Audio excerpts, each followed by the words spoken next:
Hello, my dear students, and welcome back. I know your exams are just around the corner, so today we're going to do a super quick 5-minute revision of a very important chapter, market equilibrium. Don't you worry, we'll make it biblical, crystal clear, and simple for you. You know, have you ever really thought about this? You go to the sabzi mandi with your mummy, right? And one day tomatoes are, say, 20 rupees a kilo, super cheap. But then you go back next week and boom, they're 100 rupees. What happened?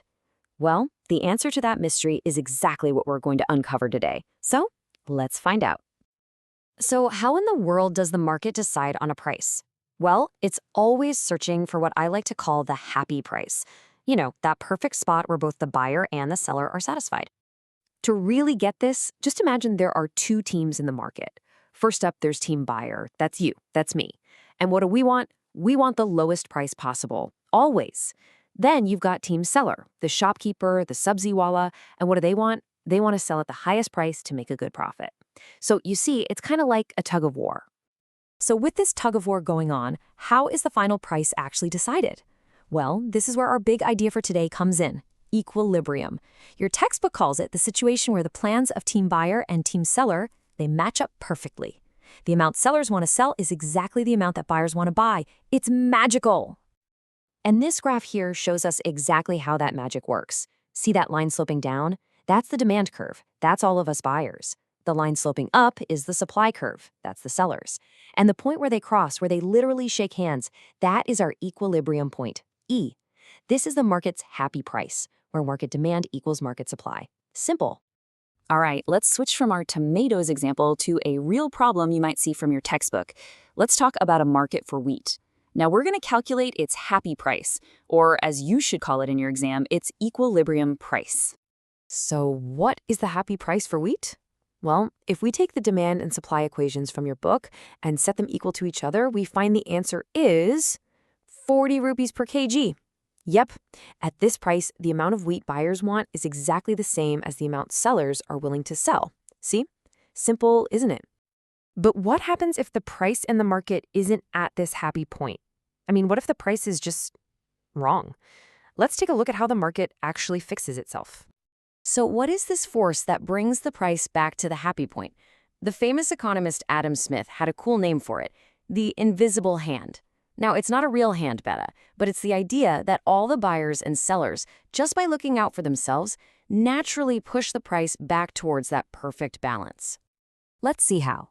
For example, what if the price is way too high? Well, sellers will bring tons of tomatoes to the market, but at that high price, we buyers won't purchase as many. This creates a situation we call excess supply. Now, the poor sabziwala doesn't want his tomatoes to go bad, right? So what does he do? He'll naturally lower the price to sell them. And just like that, the price gets pushed back down towards the happy point. Okay, now let's flip it. What if the price is too low, maybe only 10 rupees? Suddenly, everyone wants tomatoes. But the sellers, they haven't brought enough, because why would they for such a low price? This is what we call excess demand. The sellers see these long lines of buyers and realize, hey, I can charge more for this. And so the price gets pushed up towards equilibrium, the invisible hand at work. Okay, so we know the market finds its balance, but what happens if something big changes in the world? Well, that handshake point, it can move. Let's see how. Okay, let's just imagine something really fun. Suppose all your parents are super happy with you, and they decide to double your pocket money. Woohoo! What's the first thing you'll do? You'll probably want to go out and buy more stuff, right?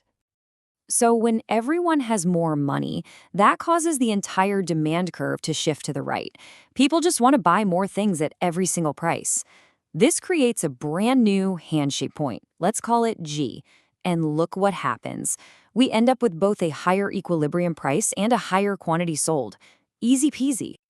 Now, what if it becomes more expensive to make something? For instance, what if the price of petrol goes up, making it super expensive to transport tomatoes to the market? The sellers are going to supply less at each price, so the supply curve shifts to the left. And the new equilibrium? It's at a higher price, but a lower quantity gets sold. Okay, now this slide is super important, so maybe take a screenshot of this one. This is your exam cheat sheet for when both demand and supply shift at the same time. You'll notice that in some cases, the result for price or quantity is ambiguous. What does that mean?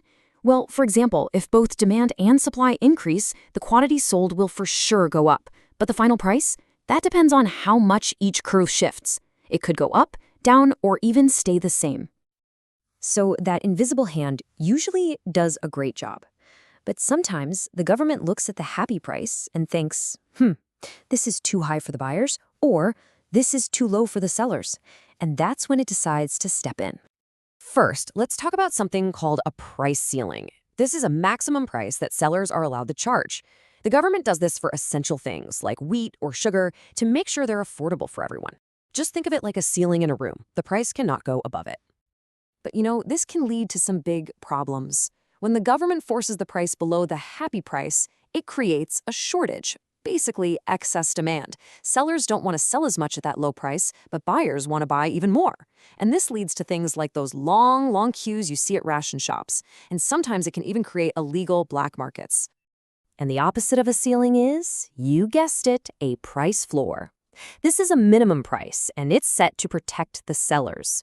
A great example is the government setting a minimum support price for crops to make sure our farmers get a fair payment for all their hard work.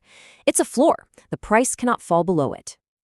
Now, the main issue with a price floor is that it creates a surplus, or excess supply.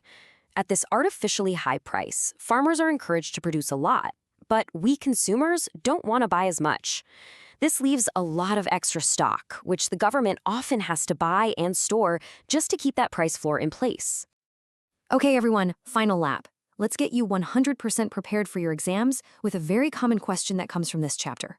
Ready? Here it is, a typical board exam question. Explain how price is determined in a perfectly competitive market. Now, take a second and think about it.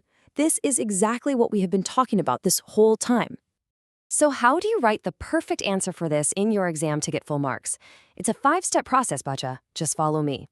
First, you define equilibrium. Say that it's where demand equals supply. Second, and this is so crucial for marks, you have to draw the diagram and label it properly. Third, you explain excess supply. Fourth, you explain excess demand. And finally, for the 5th point, you mention the role of the invisible hand. I promise you, if you write these 5 points, full marks are guaranteed. See? Bilkul simple. This chapter is nothing to be scared of at all. Just remember that story of the buyers and sellers shaking hands to find the happy price. You have understood all the concepts. I know you have. And you are going to do great. All the very best for your exams, beta. You will rock it.